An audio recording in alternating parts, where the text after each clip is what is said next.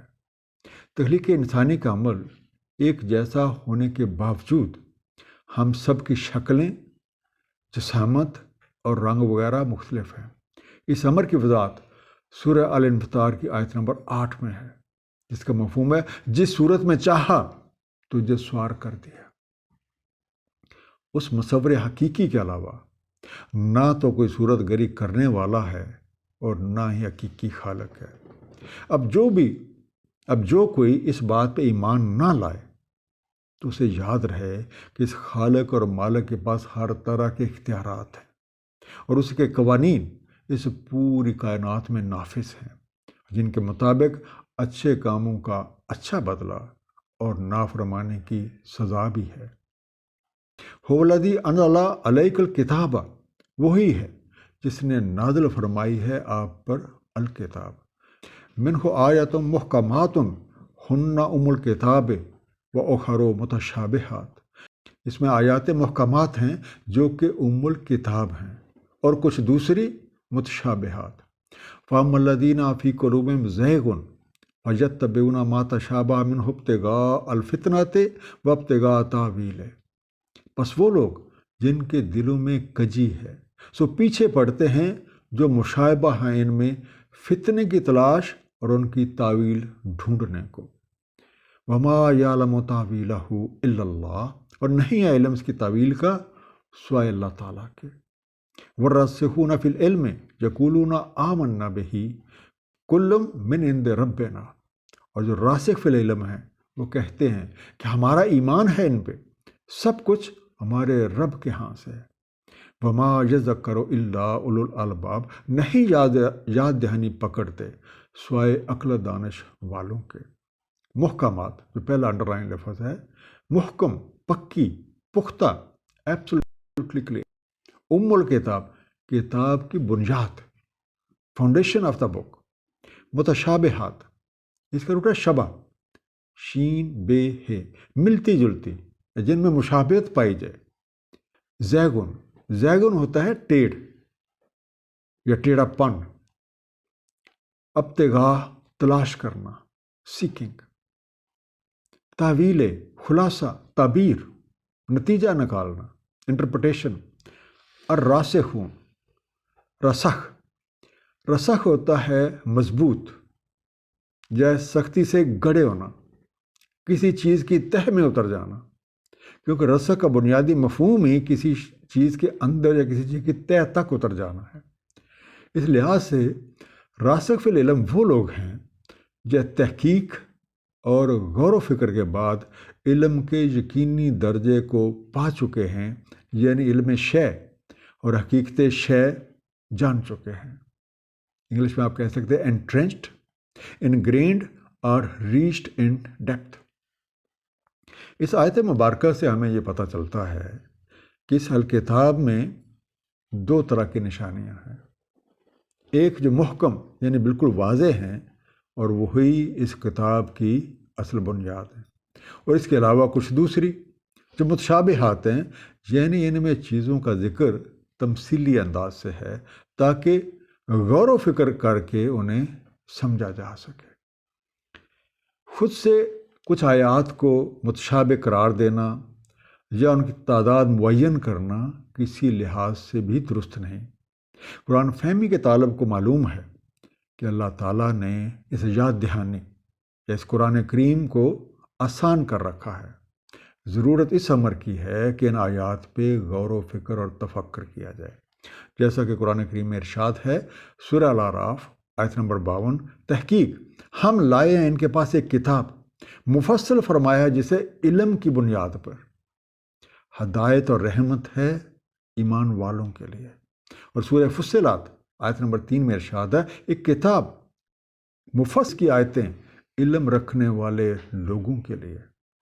یہ کتاب سب لوگوں کے لیے ہے، اور جو کوئی بھی ذوق اور شوق کے ساتھ اس کا مطالعہ کرتا ہے، اس کے آیات پہ غور و فکر کرتا ہے، وہ اس میں بیان کردہ چھپے خزانوں کے انوارات سے اپنی استطاعت کے مطابق فائدہ اٹھا لیتا ہے۔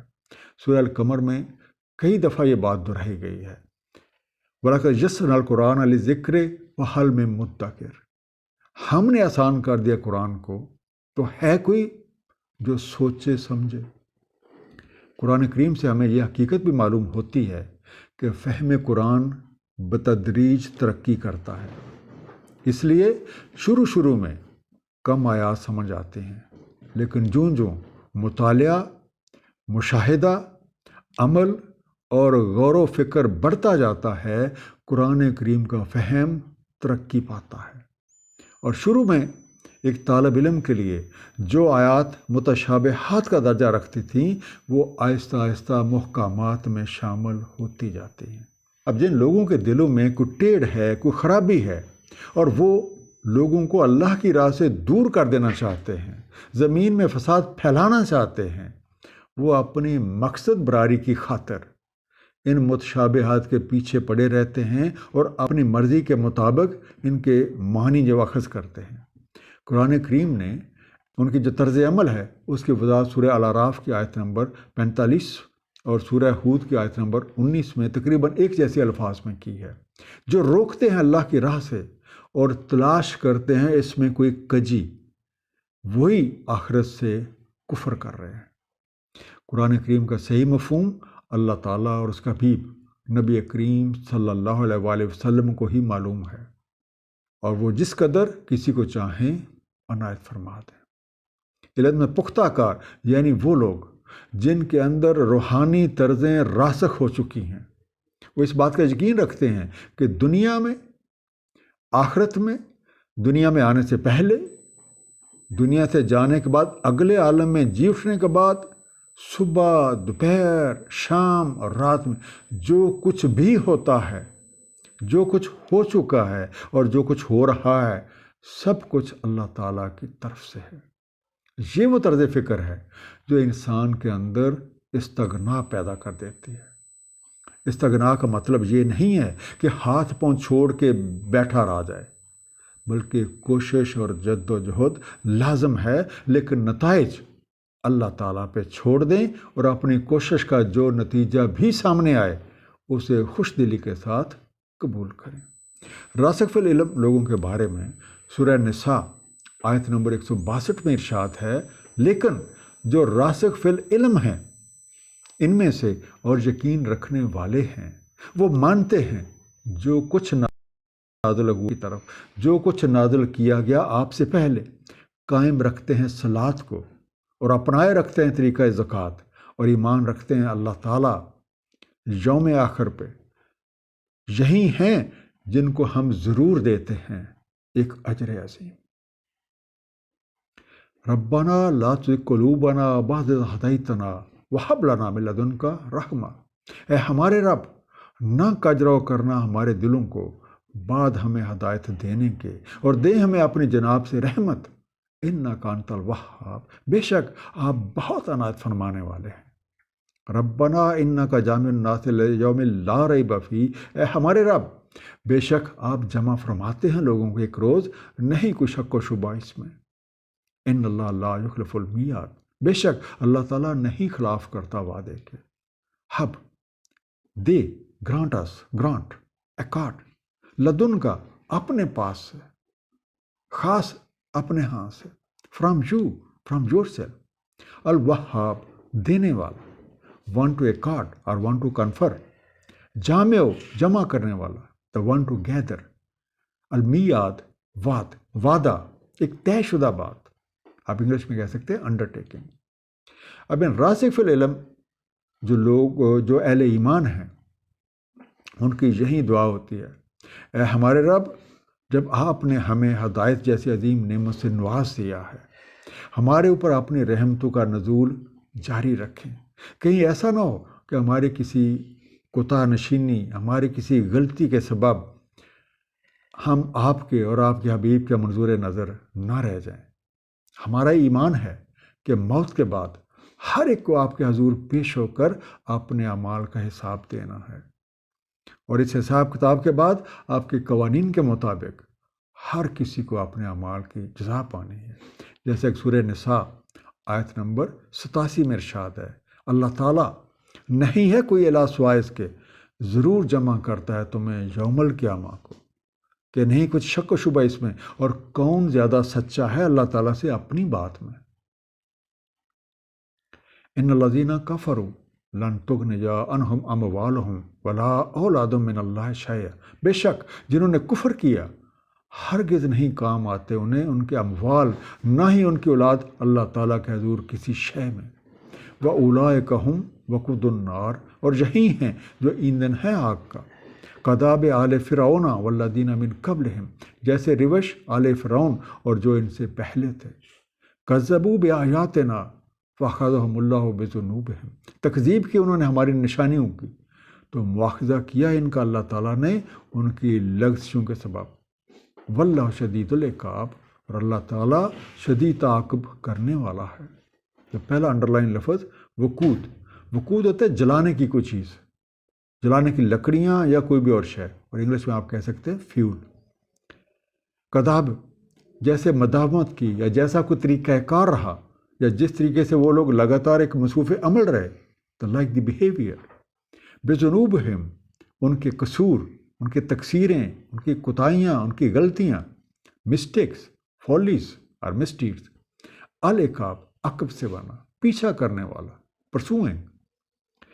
موت کے بعد ہر کسی کو اپنے رب کے حضور پیش ہو کر اپنے اعمال کا حساب دینا۔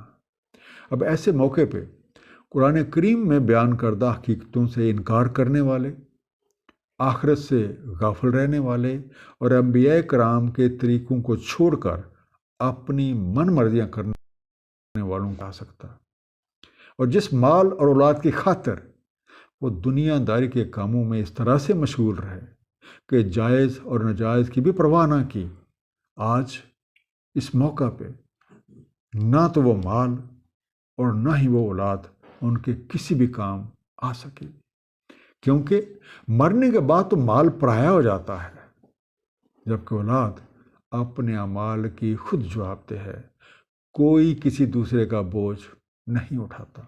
جیسے کہ سورہ فاطر آیت نمبر 18 میں ارشاد ہے، اور نہیں اٹھاتا کو وزن اٹھانے والا وزن کسی اور کا، اور اگر پکارے کو بوجھل اٹھانے کو نہیں اٹھاتا اس میں کچھ، اگرچہ وہ اس کا قریبی رشتہ دار ہو۔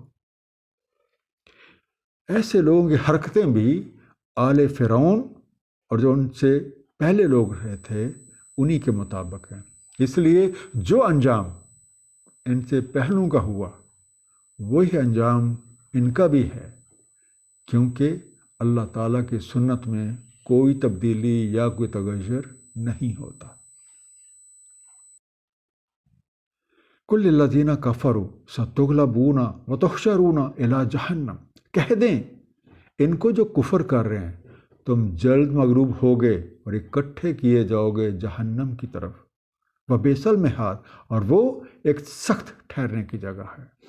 ستغلبون، تم مغلوب کیے جاؤ گے، you will be subdued, you will be overcome. المہاد، ٹھکانہ یا آرام گاہ، ریسٹنگ پلیس۔ اللہ تعالیٰ کا قانون ہے کہ وہ ہر ایک کو مہلت دیتا ہے۔ اس مہلت کا یہ مطلب نہیں ہے کہ اللہ تعالیٰ ان کے اعمال سے غافل ہیں، یا پھر ایسے لوگوں کو یوں ہی چھوڑ دیا جائے گا، بلکہ یہ اللہ تعالیٰ کی مہربانی ہے کہ وہ ہر ایک کو سنبھلنے کا موقع دیتا ہے۔ اب اگر موقع ملنے کے باوجود کوئی اپنی روش کو تبدیل نہیں کرتا تو اسے جان لینا چاہیے کہ اللہ تعالیٰ اور اس کا رسول ہی غالب رہیں گے، اور ایسے تمام لوگ مغلوب ہو کے جہنم میں اکٹھے کیے جائیں گے جہاں وہ اپنے کرتوتوں کی سزا پائیں گے۔ سورہ المجادلہ آیت نمبر 21 میں ارشاد ہے، لکھ رکھا ہے اللہ تعالیٰ نے کہ میں ضرور غالب رہوں گا اور میرے رسول بھی، بے شک اللہ تعالیٰ قوی ہے، عزت والا ہے۔ قد کان لکم آیۃ فی فئتین التقطا، تحقیق تمہارے لیے ایک نشانی ہے ان دو گروہوں میں جن کی مٹ بھیڑ ہوئی۔ فئۃ تقاتل فی سبیل اللہ واخری کافرۃ یرونہم مثلہم رأی العین، ایک گروہ لڑتا ہے فی سبیل اللہ اور دوسرا گروہ کافروں کا، وہ دیکھتے انہیں دو گنا اپنے سے کھلی آنکھوں۔ واللہ یؤید بنصرہ من یشاء، اور اللہ تعالیٰ تائید فرماتا ہے اپنی نصرت سے جو چاہے۔ ان فی ذلک لعبرۃ لأولی الابصار، بے شک اس میں ضرور عبرت ہے اہل بصیرت کے لیے۔ فئتین، دو پارٹیاں، دو چھوٹے گروہ، ٹو ہوسٹ، ٹو پارٹیز، التقطا لکی سے بنا، ملے، آمنے سامنے ہوئے، میٹ اور فیسٹ۔ اخرى دوسرا، آپ کہتے ہیں another، یرونہم وہ انہیں دیکھتے، they were seeing them، مثلہم اپنے سے دو گنا یا دو کے برابر، twice of them، العین آنکھوں سے، یؤیدو عید سے بنا، حوصلہ بڑھاتا ہے، سپورٹس them اور انڈورسز۔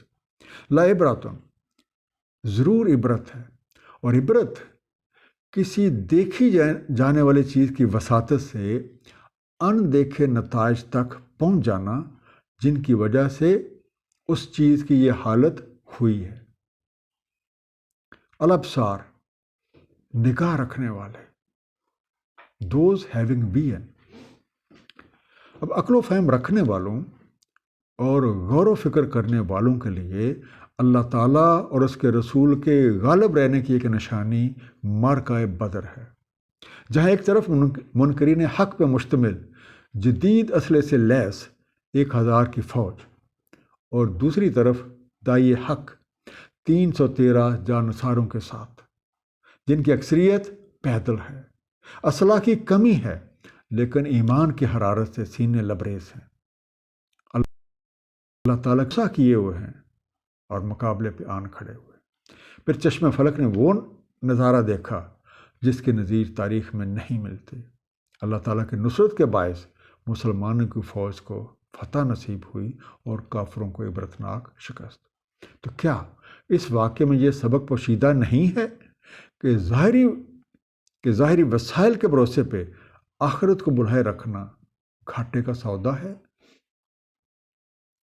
زُيِّنَ لِلنَّاسِ حُبُّ الشَّهَوَاتِ مِنَ النِّسَاءِ وَالْبَنِينَ، مزین ہے لوگوں کو محبت خواہشات کی نسواں سے اور بیٹوں سے، وَالْقَنَاطِيرِ الْمُقَنطَرَةِ مِنَ الذَّهَابِ وَالْفِضَّةِ وَالْخَيْلِ الْمُسَوَّمَةِ وَالْأَنْعَامِ وَالْحَرْثِ، اور جمع کیے وہ ڈھیر سونے اور چاندی کے، نشان زدہ گھوڑے اور چوپائے اور کھیتی۔ ذَلِكَ مَتَاعُ الْحَيَاةِ الدُّنْيَا وَاللَّهُ عِندَهُ حسن المآب، یہ متاع حیات دنیا ہے اور اللہ تعالیٰ کے پاس ہے لوٹ کر آنے کا بہترین ٹھکانہ۔ زُجِّنَ زینت آمیز، ڈیکوریٹڈ، بیوٹیفائڈ، الشہوات، شہوات اس کی جمع ہے شہو، خواہشیں، ڈیزائرز، القناطیر ڈھیر لگایا ہوا، اور انگلش میں آپ کہتے ہیں ہیپس، الخیل گھوڑے، المسومہ نشان زدہ، برانڈڈ، الانعام مویشی یا چوپائے، الحرث کھیتی، فیلڈ، حسن المحاب لوٹ کر آنے کی بہترین جگہ، ایکسلنٹ ایبوڈ ٹو ریٹرن۔ عام لوگوں کی نظریں ظاہر پہ ہوتی ہیں، اس لیے وہ حقیقت کا ادراک نہیں کر پاتے۔ دنیا کی زیب و زیبائش اور چمک دمک ان کی نگاہوں کو خیرہ کر دیتی ہے اور وہ اسے ہی حاصل زندگی سمجھ لیتے ہیں، حالانکہ اس دنیا کی سب چیزیں ہمارے لیے ہیں مگر ہم ان کے لیے نہیں ہیں۔ زمین کی یہ زینتیں ایک طرح کا امتحان بھی ہیں کہ کون ہے جو ان کے پیچھے پڑ کے اپنی راہ کھوٹی کر لیتا ہے، اور کون ہے جو رب عظیم اور اس کے حبیب کے رہنمائی کے مطابق راستے کے اس چمک دمک سے متاثر ہوئے بغیر اپنی نظریں اپنے مقصد کے حصول پہ جمائے رکھتا ہے۔ سورہ الکاف آیت نمبر 7 میں ارشاد ہے، بے شک ہم نے کر رکھا ہے جو کچھ زمین پہ ہے اس کی زینت، تاکہ ہم جانچیں انہیں کون ان میں سے عملاً احسن ہے۔ قُلْ أُنَبِّئُكُم بِخَيْرٍ مِّن ذَلِكُم، کہہ دیں کیا میں بتلاؤں تمہیں بہتر اس سے بھی؟ لِلَّذِينَ اتَّقَوْا عِندَ رَبِّهِمْ جَنَّاتٌ تَجْرِي مِن تَحْتِهَا الْأَنْهَارُ خَالِدِينَ فِيهَا، ان کے لیے جو تقویٰ پائیں ان کے رب تعالیٰ کے پاس باغات ہیں جاری ہیں جن کے تحت نہریں، رہتے رہیں انہی میں۔ وَأَزْوَاجٌ مُطَہَّرَةٌ وَرِضْوَانٌ مِّنَ اللَّهِ، اور ازواج مطہرہ اور رضا اللہ تعالیٰ کی۔ وَاللَّهُ بَصِيرٌ بِالْعِبَادِ، اور اللہ تعالیٰ دیکھ رہا ہے بندوں کو۔ ازواج جوڑے، یہ پلورل ہے اور اس کا واحد ہے زوج، پیئرز، سپاؤسز۔ بصیرٌ بصر، دیکھنے والا، بالعباد بندوں سے۔ سو اے دائی حق، ان لوگوں سے کہہ دیں کہ آؤ میں تمہیں ایک ایسی چیز بتاؤں جو انجام کار کے لحاظ سے دنیا کے تمام مال و اسباب اور دلکشی سے کہیں بہتر اور کہیں دیر پا ہے، اور وہ ہے تقویٰ کا حصول، جس کا نتیجہ ہدایت کی روشنی، جنت کی راحت، دل کا سکون اور اطمینان ہے۔ اور ان سب چیزوں سے بڑھ کے اللہ تعالیٰ اور اس کے حبیب کی رضا۔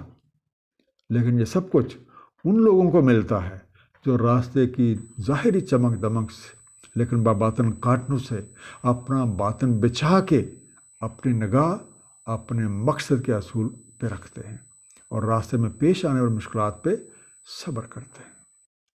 الذین یقولون ربنا اننا آمنا فاغفر لنا ذنوبنا وقنا عذاب النار، جو کہتے ہیں اے ہمارے رب بے شک ہم ایمان لے آئے ہیں، بس بخش دیں ہمارے گناہ اور بچا دیں ہمیں آگ کے عذاب سے۔ الصابرین والصادقین والقانتین والمنفقین والمستغفرین بالاسحار، صابرین، صادقین، ادب کرنے والے، خرچ کرنے والے اور استغفار کرنے والے سحری کو کنا ہمیں بچائے رکھ، سیواس۔ الصادقین، سچے، ٹروتھفل۔ القانتین، فرمان بردار، سبمسو۔ المنفقین، اللہ تعالیٰ کے احکامات ماننے والے۔ those spend their wealth بالاسحار، سحری کے وقت، بائی ڈان۔ اب ان اہل ایمان اور تقوی شعار لوگوں کا شیوا یہ ہے کہ وہ ہر معاملے کا انتہائی باریک بینی کے ساتھ جائزہ لیتے ہیں اور ہر ممکن محتاط روی اختیار کیے رکھتے ہیں تاکہ ان سے کوئی ایسا کام سرزد نہ ہو جائے جو اللہ تعالیٰ اور اس کے حبیب کی رضا کے خلاف ہو۔ انہیں ہر وقت یہ خیال دامنگیر رہتا ہے کہ اللہ تعالیٰ انہیں دیکھ رہا ہے، اس لیے یہ دعا ہمیشہ ان کے لبوں پہ رہتی ہے، ربنا اننا آمنا فاغفر لنا ذنوبنا وقنا عذاب النار۔ ان لوگوں کے صفوں میں صبر کرنے والے، ایمان کے سچے اور سچ کا ساتھ دینے والے، اللہ تعالیٰ اور اس کے حبیب صلی اللہ علیہ وسلم کے احکامات پہ صدق کے دل سے عمل کرنے والے، اللہ تعالیٰ کی رضا کی خاطر اور اس کی مخلوق کی خدمت کرنے والے، اور صبح و شام استغفار کرنے والے لوگ شامل ہیں۔ ہم یہ بھی کہہ سکتے ہیں کہ متقین کی صفات میں صبر، صدق، ادب، مخلوق خدا کی خدمت اور استغفار شامل ہیں۔ شاہد اللہ انہ لا الہ الا هو والملائکۃ واولو العلم قائما بالقسط، شہادت دی ہے اللہ تعالیٰ نے کہ نہیں ہے کوئی الہ سوائے اس کے، اور ملائکہ اور علم والے جو قائم انصاف کے ساتھ، انہوں نے بھی یہ گواہی دی ہے۔ لا الہ الا هو العزیز الحکیم، نہیں ہے کوئی الہ سوائے اس کے، عزت والا، حکمت والا ہے۔ شاہدہ، گواہی دی ہے، بیئرس وٹنس۔ اولو العلم، علم والے، یا آپ کہیں صاحبان علم، those having knowledge of reality, بالقسط، برابری، انیکویٹی، انجسٹس۔ اب اس آیت میں اللہ تعالیٰ نے توحید کو خود بیان فرمایا ہے، اگرچہ اس کی ذات کے علاوہ اگر کوئی اور توحید کی گواہی نہ بھی دے تب بھی اس کی ذات کو کوئی فرق نہیں پڑتا، اور اگر سارے کے سارے لوگ اس کی گواہی دینے لگ جائیں تب اس کی شان میں کوئی اضافہ نہیں ہو سکتا۔ اللہ تعالیٰ کا اس طرح سے شہادت دینے کا مقصد تمام لوگوں کو یہ ذہن نشین کروانا ہے کہ کسی کو بھی اس بات کا شک نہیں ہونا چاہیے کہ ان کا الہ کون ہے، کون ان کی تمام حاجات کو پورا کر رہا ہے، کون ان کی نشو و نما کر رہا ہے، کس نے انہیں بنایا ہے، اور کون ان کا حقیقی خالق اور کون ان کا حقیقی مالک ہے۔ اللہ تعالیٰ کی مخلوقات میں سے فرشتے بھی اس بات کے گواہ ہیں، اور انسانوں میں سے وہ لوگ جو علم الیقین کے حامل ہیں اور اپنی تحقیق اور جستجو کے بعد اس نتیجے پہ پہنچ چکے ہیں کہ کائنات میں پائی جانے والی ہم آہنگی اس بات کا ثبوت ہے کہ یہ سب کچھ کسی صاحب ذی وقار اور صاحب حکمت کے منصوبے کے تحت وجود میں آیا ہے۔ یہاں سب کچھ اسی کی ملکیت ہے، اور وہی اپنی تمام مخلوقات کی ہر طرح کی ضروریات پوری کر رہا ہے، اور یہ عظیم ہستی اللہ وحدہ لا شریک ہے۔ اگر اس کائنات میں اللہ واحد کے علاوہ کچھ اور الہ شامل ہوتے تو یہاں پر فساد پھیل جاتا اور پورے کا پورا نظام جو ہے وہ درہم برہم ہو جاتا۔ سورہ الانبیاء آیت نمبر 22 میں ارشاد ہے، اگر ہوتے زمین و آسمان میں الہ سوائے اللہ تعالیٰ کے تو ضرور فساد پھیل جاتا ان میں۔ اسی طرح سورہ المومنون آیت نمبر 22 میں ارشاد ہے، نہیں اخذ کی اللہ تعالیٰ نے کوئی اولاد اور نہ اس کے ساتھ کوئی اور الہ ہے، اور اگر ایسا ہوتا تو لے جاتا ہر ایک اپنی خلق کو، اور وہ ضرور چڑھ دوڑتے ایک دوسرے پہ۔ ان الدین عند اللہ الاسلام، بے شک دین اللہ کے نزدیک صرف اسلام ہے۔ وما اختلف الذین اوتوا الکتاب الا من بعد ما جاءهم العلم بغیا بینہم، اور نہیں کیا اختلاف جنہیں دی گئی کتاب مگر اس کے بعد کہ ہو چکا علم باہمی ضد بازی کی وجہ سے۔ وَمَن يَكْفُرْ بِآيَاتِ اللَّهِ فَإِنَّ اللَّهَ سَرِيعُ الْحِسَاب، اور جو کوئی کفر کرتا ہے اللہ تعالیٰ کی نشانیوں سے تو بے شک اللہ تعالیٰ جلد حساب چکا دینے والا ہے۔ سریع الحساب، جلد حساب لینے والا، کوئک، ہم کہتے ہیں سوئفٹ ایٹ اکاؤنٹیبلٹی اور ریکننگ۔ اسلام ہی اللہ تعالیٰ کے نزدیک دین ہے، اور دین کا مفہوم ہے قانون، آئین اور ضابطہ، اور اسلام اس دین اور ضابطے کو مکمل طور پہ قبول کرنے اور اس پہ عمل کرنے کا نام ہے۔ قانون کی حکمرانی ہی کسی بھی معاشرے میں امن، بھائی چارے اور فلاح و بہبود کی ضمانت ہے، اور اس کے برعکس قانون کی خلاف ورزی فتنہ و فساد، عدم استحکام اور لڑائی جھگڑے کا باعث ہے۔ آج سے پہلے بھی اور فی زمانہ بھی دین میں اختلاف کی وجہ کسی رہنما کتاب کا نہ ہونا نہیں بلکہ صاحبان علم کی باہمی ضد بازی رہی ہے، اور اس ضد بازی کی بنیادی وجہ حسد، خود پرستی اور خود نمائی ہے، جس کی وجہ سے قوم کی وحدت پارا پارا ہو جاتی ہے اور وہ فرقوں میں بٹ کے رہ جاتی ہے۔ سورہ البقرہ آیت نمبر 213 میں ارشاد ہیں، لوگ امت واحدہ تھے، سو مبعوث فرمایا اللہ تعالیٰ نے نبیوں کو بشارت دینے والے اور متنبع کرنے والے، اور نازل کی ان کے ساتھ کتاب حق والے، تاکہ فیصلہ کر دے لوگوں کے مابین جس میں وہ اختلاف رکھتے ہیں۔ نہیں اختلاف کیا اس میں مگر جن کو یہ دی گئی بعد اس کے کہ آ چکے ان کے پاس دلائل روشن باہمی بغاوت میں۔ اور سورہ عاشوراء آیت نمبر 14 میں ارشاد ہے، اور نہیں تفرقہ ڈالا انہوں نے مگر بعد اس کے کہ آ چکا ان کے پاس علم باہمی ضد بازی سے، اور اگر نہ ہوتا ایک کلمہ سابقہ تیرے رب کی طرف سے اجل مسمى تک کا تو طے کر دیا جاتا ان کے مابین، اور بے شک جو وارث بنے الکتاب کے اس کے بعد وہ اس میں ایک اضطراب آمیز شک میں پڑے ہوئے ہیں۔ اس حقیقت ثابت کا انکار کرتے ہیں اور اپنی خواہشات نفس کی پیروی کرتے ہیں، سراسر گھاٹے میں۔ ہم سب کو یاد رکھنا ہے کہ اللہ تعالیٰ جلد حساب چکا دیتا ہے۔ وَإِنْ حَاجُّوكَ فَقُلْ أَسْلَمْتُ وَجْهِيَ لِلَّهِ وَمَنِ اتَّبَعَنِ، اور اگر وہ حجتیں کریں آپ سے تو کہہ دیں میں نے سر تسلیم خم کیا اللہ تعالیٰ کے حضور اور وہ بھی جو میری اتباع کرتے ہیں۔ وَقُلْ لِلَّذِينَ أُوتُوا الْكِتَابَ وَالْأُمِّيِّينَ أَأَسْلَمْتُمْ، اور کہہ دیں ان کو جنہیں دی گئی ہے کتاب اور امیوں سے، کیا تم تسلیم خم کرتے ہو؟ فَإِنْ أَسْلَمُوا فَقَدِ اهْتَدَوْا، اگر وہ تسلیم کر لیں تو تحقیق ہدایت پا گئے. وَإِنْ تَوَلَّوْا فَإِنَّمَا عَلَيْكَ الْبَلَاغُ، اور اگر وہ منہ موڑیں تو آپ کے ذمہ ہے صرف پہنچا دینا. وَاللَّهُ بَصِيرٌ بِالْعِبَادِ، اللہ تعالیٰ دیکھ رہا ہے بندوں کو. اسلمت، میں نے تابع فرمان کر دیا ہے. I have submitted. وجہ، اپنا چہرہ، اپنا رخ، یا آپ کہہ سکتے ہیں اپنا آپ، مائی فیس، مائی ڈائریکشن اور مائی سیلف. تولو، پھر جائیں، دا ٹرن بیک. البلاغ، پیغام پہنچا دینا، ٹو کنوے. سو اے دائی حق، اگر تمام حقائق جان لینے کے باوجود یہ حاسد اور ضد باز لوگ آپ سے اس معاملے میں حجت بازی کریں، خام خواہ کے بحث مباحثے اور مناظرے کریں، تو ان سے کہہ دیں کہ میں نے اللہ تعالیٰ وحدہ لا شریک کے حضور سر تسلیم خم کر دیا ہے، اور جو لوگ میری پیروی کر رہے ہیں انہوں نے بھی یہی طرز اختیار کر رکھی ہے.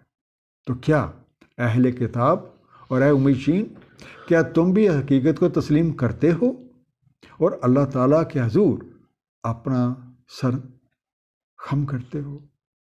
اب اگر یہ لوگ اللہ کے تابع فرمان ہو جاتے ہیں اور ضابطۂ خداوندی یعنی قرآن کریم میں بیان کردہ قوانین کے مطابق اپنی زندگیوں کو سنوار لیتے ہیں، تو یہ بھی ایمان والوں کی طرح ہدایت یافتہ ہو جائیں گے.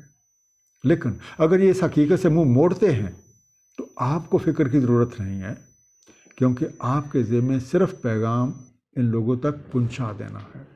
جیسے کہ سورہ المائدہ آیت نمبر 92 میں ارشاد ہے، اطاعت کرو اللہ تعالیٰ کی اور اطاعت کرو رسول کی اور ہوشیار رہو. بس اگر تم روح گردانی کرو تو معلوم رہے ہمارے رسول کے ذمہ ہے صرف پہنچا دینا واضح طور پہ. اب جو لوگ مان لیں گے تو ان کا اپنا ہی بھلا ہے، اور جو اس کا انکار کریں گے تو اپنے عمل کے خود جواب دہ ہیں. مختصر خلاصہ ان دونوں رکوع کا، اللہ تعالیٰ وحدہ لا شریک نے یہ کائنات تخلیق کی ہے، اور وہی اپنی تمام مخلوقات کی تمام ضروریات کو پورا کر رہا ہے. اس کائنات میں اس کے صفات مختلف صلاحیتوں کی صورت میں جلوہ کر رہے ہیں. وہی خالق اور مالک حقیقی ابدیت کے لائق ہے.